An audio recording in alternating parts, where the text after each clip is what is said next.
ಆ ದಿನ ಸಂಜೆ ಮನೆ ಬಾಗಿಲು ತೆರೆದ ಕ್ಷಣವೇ ಅವನ ಬದುಕು 2 ಭಾಗಗಳಾಗಿ ಒಡೆದು ಹೋಗಲಿದೆ ಎಂದು ಅಭಿಷೇಕನಿಗೆ ಕನಸಿನಲ್ಲೂ ಅನಿಸಿರಲಿಲ್ಲ. ಪ್ರತಿದಿನದಂತೆ ಕೆಲಸ ಮುಗಿಸಿ ಸುಸ್ತಾಗಿ ಮನೆಗೆ ಬಂದ ಅವನ ಕಿವಿಗೆ ಮೇಲಿನ ಮಹಡಿಯ ಬೆಡ್ರೂಮಿನಿಂದ ಅಪರಿಚಿತ ಹೆಜ್ಜೆಗಳ ಸಣ್ಣ ಶಬ್ದ ಕೇಳಿಸಿತು. ಮನೆಯೊಳಗೆ ಹೆಂಡತಿ ಒಬ್ಬಳೇ ಇರಬೇಕಾಗಿದ್ದ ಸಮಯದಲ್ಲಿ ಆ ಶಬ್ದ ಅವನ ಹೃದಯದ ಬಡಿತವನ್ನು ಕ್ಷಣಾರ್ಧದಲ್ಲಿ ಹೆಚ್ಚಿಸಿತು.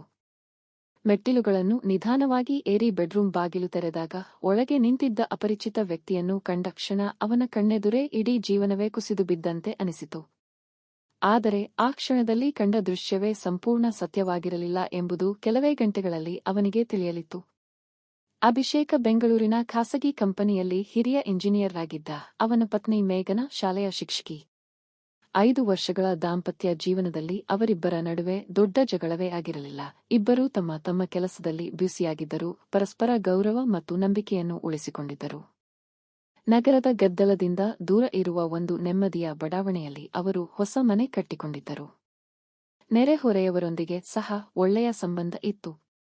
ಹೊರಗಿನಿಂದ ನೋಡಿದರೆ ಅದು ಎಲ್ಲರಿಗೂ ಆದರ್ಶ ಕುಟುಂಬದಂತೆ ಕಾಣುತ್ತಿತ್ತು. ಆದರೆ ಪ್ರತಿಯೊಂದು ಸುಂದರ ಮನೆಯ ಗೋಡೆಗಳ ಒಳಗೂ ಯಾರಿಗೂ ತಿಳಿಯದ ಕಥೆಗಳು ಅಡಗಿರುತ್ತವೆ. ಆ ವಾರ ಕಂಪನಿಯಲ್ಲಿ ತುರ್ತು ಯೋಜನೆ ನಡೆಯುತ್ತಿದ್ದ ಕಾರಣ ಅಭಿಷೇಕ ಪ್ರತಿದಿನ ತಡವಾಗಿ ಮನೆಗೆ ಬರುತ್ತಿದ್ದ. ಮೇಘನಾ ಕೂಡ ಶಾಲೆಯ ವಾರ್ಷಿಕ ಕಾರ್ಯಕ್ರಮದ ತಯಾರಿಯಲ್ಲಿ ನಿರತರಾಗಿದ್ದಳು. ಇಬ್ಬರಿಗೂ ಸರಿಯಾಗಿ ಮಾತನಾಡಲು ಸಮಯವೇ ಸಿಗುತ್ತಿರಲಿಲ್ಲ. ಆದರೂ ರಾತ್ರಿ ಊಟದ ವೇಳೆ ಕೆಲವೇ ನಿಮಿಷಗಳು ಸಿಕ್ಕರೂ ದಿನದ ವಿಚಾರಗಳನ್ನು ಹಂಚಿಕೊಳ್ಳುತ್ತಿದ್ದರು. ಅವರ ಜೀವನದಲ್ಲಿ ದೊಡ್ಡ ಸಮಸ್ಯೆ ಏನೂ ಇರಲಿಲ್ಲ. ಆದರೆ ವಿಧಿಯು ಕೆಲವೊಮ್ಮೆ ಯಾವುದೇ ಎಚ್ಚರಿಕೆ ನೀಡದೆ ಬದುಕಿನ ದಿಕ್ಕನ್ನೇ ಬದಲಾಯಿಸುತ್ತದೆ. ಆ ಸಂಜೆ ಕಂಪನಿಯ ಸಭೆ ನಿರೀಕ್ಷೆಗಿಂತ ಬೇಗ ಮುಗಿದ ಕಾರಣ ಅಭಿಷೇಕ ಎಂದಿನ ಸಮಯಕ್ಕಿಂತ 2 ಗಂಟೆ ಮುಂಚಿತವಾಗಿ ಮನೆಗೆ ಬಂದಿದ್ದ. ಬಾಗಿಲು ಒಳಗಿನಿಂದ ಹಾಕಿರಲಿಲ್ಲ. ಅದು ಅವನಿಗೆ ಮೊದಲ ಅನುಮಾನ ಮೂಡಿಸಿತು. ಮನೆಯೊಳಗೆ ಕಾಲಿಟ್ಟಾಗ ಹಾಲ್ನಲ್ಲಿ ಯಾರೂ ಇರಲಿಲ್ಲ. ಅಡಿಗೆ ಮನೆಯಲ್ಲೂ ಮೌನ.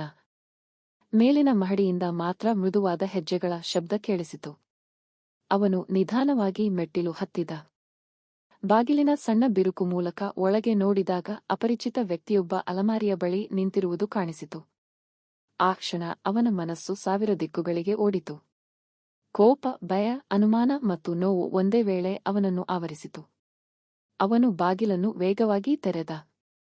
ಒಳಗಿದ್ದ ವ್ಯಕ್ತಿ ತಕ್ಷಣ ತಿರುಗಿ ನೋಡಿದ. ಮುಖದಲ್ಲಿ ಗಾಬರಿ. ಆದರೆ ಆ ಕೋಣೆಯಲ್ಲಿ ಮೇಘನಾ ಇರಲಿಲ್ಲ. ಹಾಸಿಗೆಯ ಮೇಲೆ ಕೆಲವು ಹಳೆಯ ಕಡತಗಳು, ಒಂದು ಮರದ ಪೆಟ್ಟಿಗೆ ಮತ್ತು ಧೂಳಿನಿಂದ ಮುಚ್ಚಿದ್ದ ಕೆಲವು ಫೋಟೋ ಆಲ್ಬಂಗಳು ಬಿದ್ದಿದ್ದವು. ಅಪರಿಚಿತ ವ್ಯಕ್ತಿ ಯಾವುದೇ ಉತ್ತರ ಕೊಡದೆ ಕಿಟಕಿಯ ಕಡೆಗೆ ಓಡಿದ. ಕ್ಷಣಾರ್ಧದಲ್ಲಿ ಹೊರಗೆ ಜಿಗಿದು ಹಿಂಬದಿಯ ತೋಟದ ಮೂಲಕ ಪರಾರಿಯಾದ. ಅಭಿಷೇಕ್ ಅವನ ಹಿಂದೆ ಓಡಿದರೂ ಕತ್ತಲಲ್ಲಿ ಅವನು ಕಾಣೆಯಾಗಿದ್ದ. ಅಭಿಷೇಕ ಮನೆಗೆ ಹಿಂದಿರುಗಿದಾಗ ಮೇಘನಾ ಅಡಿಗೆಮನೆಯಿಂದ ಹೊರಬಂದಳು. ಅವಳ ಮುಖದಲ್ಲಿ ಆಶ್ಚರ್ಯ. ಮೇಲಿನ ಕೋಣೆಯಲ್ಲಿ ಯಾರೋ ಇದ್ದರು ಎಂಬ ವಿಷಯ ಕೇಳಿದಾಗ ಅವಳಿಗೂ ನಂಬಲಾಗಲಿಲ್ಲ. ಇಬ್ಬರೂ ಸೇರಿ ಇಡೀ ಮನೆಯನ್ನು ಪರಿಶೀಲಿಸಿದರು. ಯಾವುದೇ ಬೆಲೆಬಾಳುವ ವಸ್ತು ಕಳವಾಗಿರಲಿಲ್ಲ. ಆದರೆ ಅಲಮಾರಿಯಲ್ಲಿದ್ದ ಹಳೆಯ ದಾಖಲೆಗಳು ಮಾತ್ರ ಎಲ್ಲವೂ ಹೊರಗೆ ಎಸೆಯಲ್ಪಟ್ಟಿದ್ದವು. ಹಲವು ವರ್ಷಗಳಿಂದ ಯಾರೂ ಮುಟ್ಟದ ಪೆಟ್ಟಿಗೆಯನ್ನು ಯಾರೋ ಉದ್ದೇಶಪೂರ್ವಕವಾಗಿ ತೆರೆದಿದ್ದಂತೆ ಕಾಣುತ್ತಿತ್ತು. ಅದರೊಳಗೆ ಅಭಿಷೇಕನ ತಂದೆಯ ಹಳೆಯ ಡೈರಿ, ಕೆಲವು ಪತ್ರಗಳು ಮತ್ತು ಕಪ್ಪು ಬಣ್ಣದ ಸಣ್ಣ ಲೋಹದ ಡಬ್ಬಿ ಇತ್ತು. ಆದರೆ ಡಬ್ಬಿಯೊಳಗಿದ್ದ ಒಂದು ಹಳೆಯ ಕೀಲಿಯೂ ಕಾಣೆಯಾಗಿತ್ತು. ಆ ಕೀಲಿಯ ಬಗ್ಗೆ ಅಭಿಷೇಕನಿಗೆ ಯಾವುದೇ ಮಾಹಿತಿ ಇರಲಿಲ್ಲ. ತಂದೆ ಬದುಕಿದ್ದಾಗ ಅದರ ಬಗ್ಗೆ ಎಂದಿಗೂ ಹೇಳಿರಲಿಲ್ಲ. ಆದರೆ ಡೈರಿಯ ಮೊದಲ ಪುಟದಲ್ಲಿ ಒಂದು ವಿಚಿತ್ರ ಸಾಲು ಬರೆದಿತ್ತು. ಕುಟುಂಬದ ಸತ್ಯವನ್ನು ಹುಡುಕುವ ದಿನ ಈ ಕೀಲಿಯ ಅರ್ಥ ತಿಳಿಯುತ್ತದೆ ಎಂಬ ವಾಕ್ಯ ಅಭಿಷೇಕನ ಮನಸ್ಸನ್ನು ಕಾಡತೊಡಗಿತು. ಸಾಮಾನ್ಯ ಕಳ್ಳನಿಗೆ ಆ ಕೀಲಿಯ ಬಗ್ಗೆ ಹೇಗೆ ಗೊತ್ತಾಯಿತು ಎಂಬ ಪ್ರಶ್ನೆ ಅವನನ್ನು ಬಿಡಲಿಲ್ಲ. ಮರುದಿನ ಪೊಲೀಸ್ ದೂರು ದಾಖಲಿಸಲಾಯಿತು. ಮನೆಯ ಸಿಸಿಟಿವಿ ದೃಶ್ಯಗಳನ್ನು ಪರಿಶೀಲಿಸಿದಾಗ ಆ ವ್ಯಕ್ತಿ ಮುಖವನ್ನು ಮುಚ್ಚಿಕೊಂಡೇ ಬಂದಿರುವುದು ಕಂಡುಬಂತು. ಆದರೆ ಆಶ್ಚರ್ಯವೆಂದರೆ ಅವನು ನೇರವಾಗಿ ಆ ಹಳೆಯ ಕೋಣೆಯತ್ತವೇ ಹೋಗಿದ್ದ. ಮನೆಯ ಬೇರೆ ಯಾವುದೇ ಭಾಗದ ಕಡೆ ಅವನು ನೋಡಿರಲಿಲ್ಲ. ಇದೊಂದು ಸಾಮಾನ್ಯ ಕಳ್ಳತನವಲ್ಲ ಎಂಬುದು ಸ್ಪಷ್ಟವಾಯಿತು. ಅಭಿಷೇಕ ತನ್ನ ತಂದೆಯ ಡೈರಿಯನ್ನು ಓದಲು ಆರಂಭಿಸಿದ. ಅದರಲ್ಲಿ 30 ವರ್ಷಗಳ ಹಿಂದಿನ ಘಟನೆಗಳ ದಾಖಲಾತಿ ಇತ್ತು.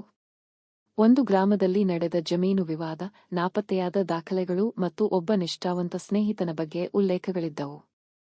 ಕೊನೆಯ ಪುಟಗಳಲ್ಲಿ ಒಂದು ರಹಸ್ಯ ಪೆಟ್ಟಿಗೆಯ ಬಗ್ಗೆ ಬರೆಯಲಾಗಿತ್ತು. ಅದರ ಕೀಲಿಯೇ ಈಗ ಕಾಣೆಯಾಗಿದ್ದ ಕೀಲಿ ಎಂದು ಅವನಿಗೆ ಅರ್ಥವಾಯಿತು. ಆದರೆ ಆ ಪೆಟ್ಟಿಗೆ ಎಲ್ಲಿದೆ ಎಂಬ ಮಾಹಿತಿ ಮಾತ್ರ ಇರಲಿಲ್ಲ.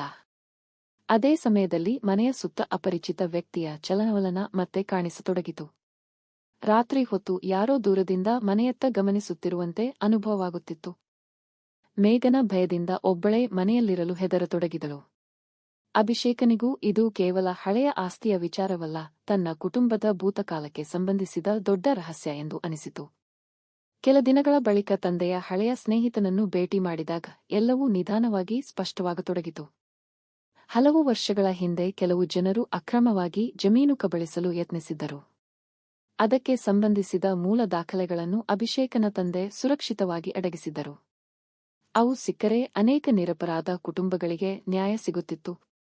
ಆ ದಾಖಲೆಗಳ ಸ್ಥಳದ ಸುಳಿವು ಕೀಲಿಯಲ್ಲೇ ಅಡಗಿತ್ತು. ಇಷ್ಟು ವರ್ಷಗಳ ನಂತರವೂ ಕೆಲವರು ಆ ದಾಖಲೆಗಳಿಗಾಗಿ ಹುಡುಕಾಟ ಮುಂದುವರೆಸಿದ್ದರು. ಅಪರಿಚಿತ ವ್ಯಕ್ತಿ ಕಳ್ಳನಲ್ಲ, ಆ ದಾಖಲೆಗಳನ್ನು ಮೊದಲು ಹುಡುಕಿ ನಾಶಮಾಡಲು ಬಂದಿದ್ದ ಒಬ್ಬ ಮಧ್ಯವರ್ತಿ ಎಂದು ತಿಳಿಯಿತು. ಅವನು ತಪ್ಪಿಸಿಕೊಳ್ಳಲು ಯಶಸ್ವಿಯಾಗಿದ್ದರೂ ಪೊಲೀಸರು ನಂತರ ಅವನನ್ನು ಬಂಧಿಸಿದರು. ಅವನ ಮೂಲಕ ದೊಡ್ಡ ಜಾಲವೇ ಬಯಲಾಯಿತು. ಅನೇಕ ವರ್ಷಗಳಿಂದ ಮರೆಮಾಚಿದ್ದ ಸತ್ಯ ಬೆಳಕಿಗೆ ಬಂತು. ಜಮೀನು ಕಳೆದುಕೊಂಡಿದ್ದ ಕುಟುಂಬಗಳಿಗೆ ಮತ್ತೆ ನ್ಯಾಯ ದೊರೆಯುವ ದಾರಿ ತೆರೆಯಿತು. ಅಭಿಷೇಕ ತನ್ನ ತಂದೆಯ ಬಗ್ಗೆ ಹೊಸ ಗೌರವದಿಂದ ತುಂಬಿಕೊಂಡ.